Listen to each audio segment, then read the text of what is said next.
Hello and welcome to the Nerdy Things with Brendan channel. I'm your host Brendan. Today we're talking about how to make a better Indiana Jones 5. If you like this video, please like and subscribe. It really helps me out.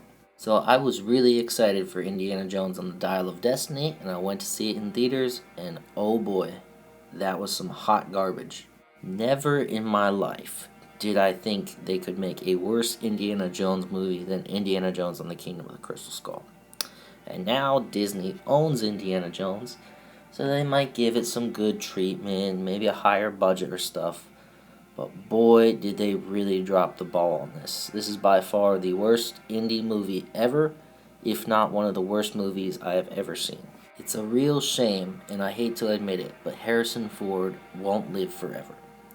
They said and marketed this as the last Indiana Jones movie, and it very likely will be. Really sucks. A great franchise like this went out with a whimper in two really bad movies. Personally, I'm really disappointed Disney keeps ruining these great franchises.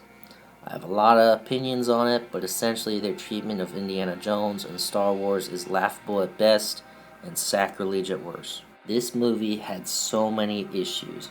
Honestly, I hated it. I don't think it's hard to make a good conclusion to Indiana Jones. Even if it's decent, it's better than what we got.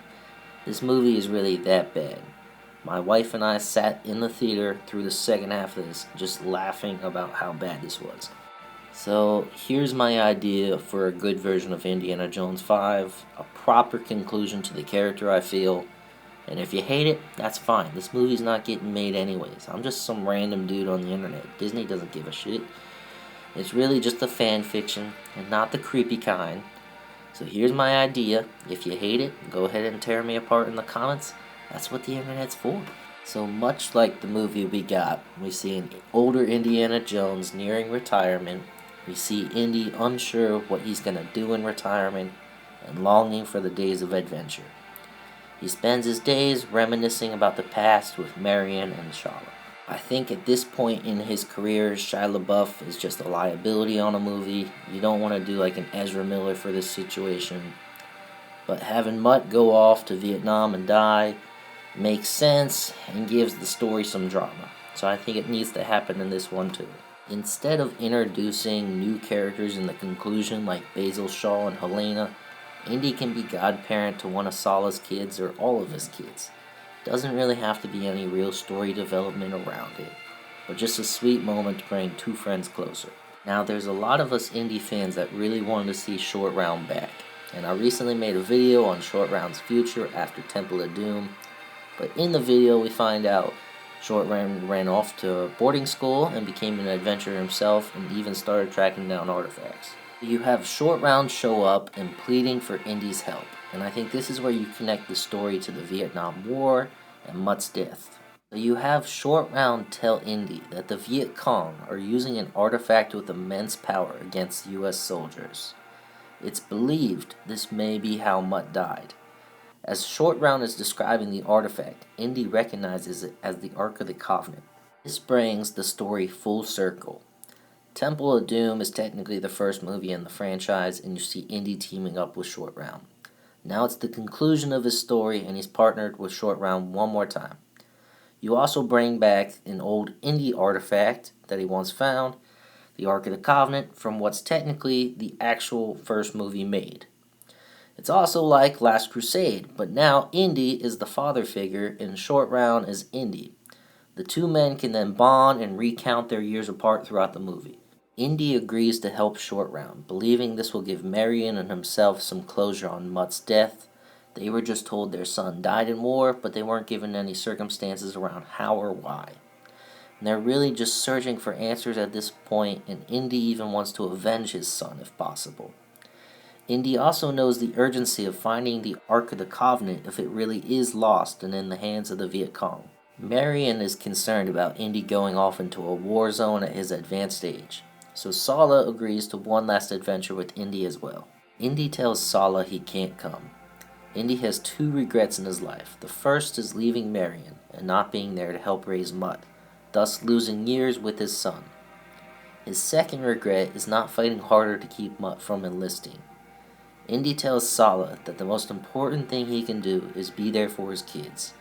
Indy successfully convinces Sala to stay behind.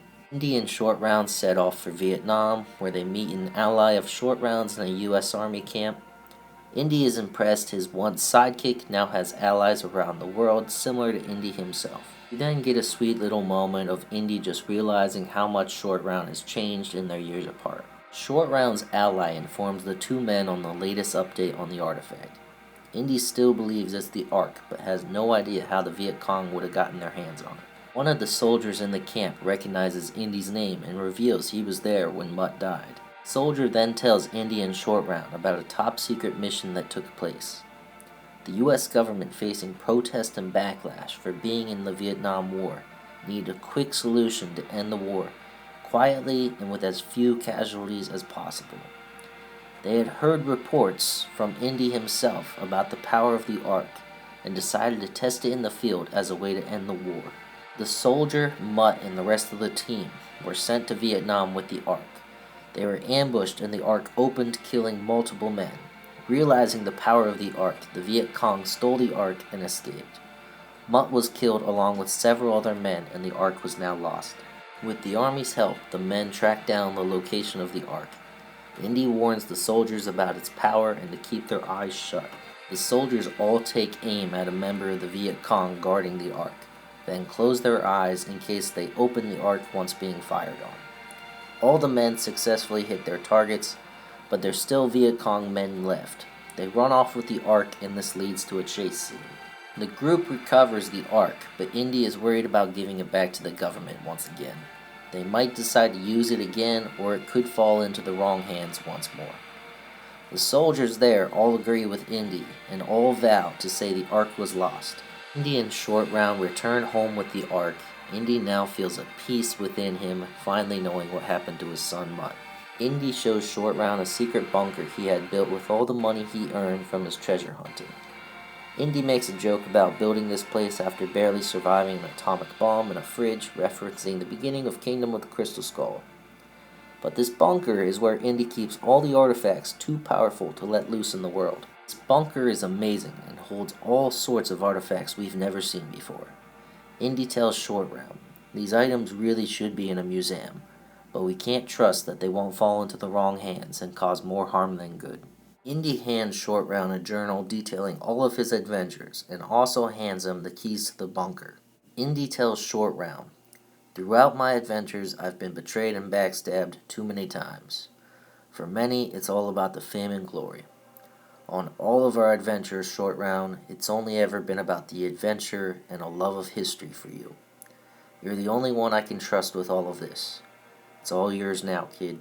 This is another reference to Temple of Doom, where Indy told Willie he did all of this only for the fame and glory. Indy then hands Short Round his whip and places his hat on Short Round's head. We then see Indy, Marion, and Sala at Mutt's grave putting flowers down. We see a brief shot where Mutt's grave is right next to Henry Jones Sr. and Marcus Brody. Sala suggests lunch, and Indy telling them all about his latest adventure. It may be stupid, it may be too on the nose, but you know how Indiana Jones and Star Wars love referencing each other? Maybe the final shot is the three walking into a restaurant called Chewy's. Chew, like food, but more important, Chewie is in Chewbacca, buddy to Han Solo, also played by Harrison Ford. We have Club Obi-Wan, why not a diner called Chewy's? And that's my idea for an Indy 5. I think it would have been a lot better than what we got. I think it's fairly straightforward and could use a little bit more action at times, but I think you got a lot of references to the other movies, a lot of fan service. It's a good conclusion. I think you still give it the drama of Mutt's death and get to see Indy and Marion get some closure on that. You make reference to the other movies in the series and you bring back elements of each movie into it. You got Temple of Doom has Short Round and the fame and glory element. You bring back the Ark from Raiders. You have the father-son relationship of Last Crusade with Indy, Short Round, and Mutt. And you make Mutt from Kingdom of the Crystal Skull a vital part of the story. It's not amazing, I'll admit that. I'm not a screenwriter, but it's a whole lot better than what we got in Dial of Destiny. It's got references and fan service. I think for a conclusion, that's vital. We need a hint of every movie in this one. a reference and a nod to how Indy has evolved over the course of these movies. Bring his trusted allies all into the story, don't introduce a ton of new characters, and set up a possible future. Maybe Short Round takes over, maybe it never happens. It's up to fans to decide in their own mind what happens next. But knowing the movie business, they'd reboot or make a spin-off anyways, so we might as well leave them with an option we'd love. Let me know your thoughts on Dial of Destiny. Is it better than my version? Is my version garbage? Let me know in the comments. Thanks for watching. I'll see you guys in the next video. Bye.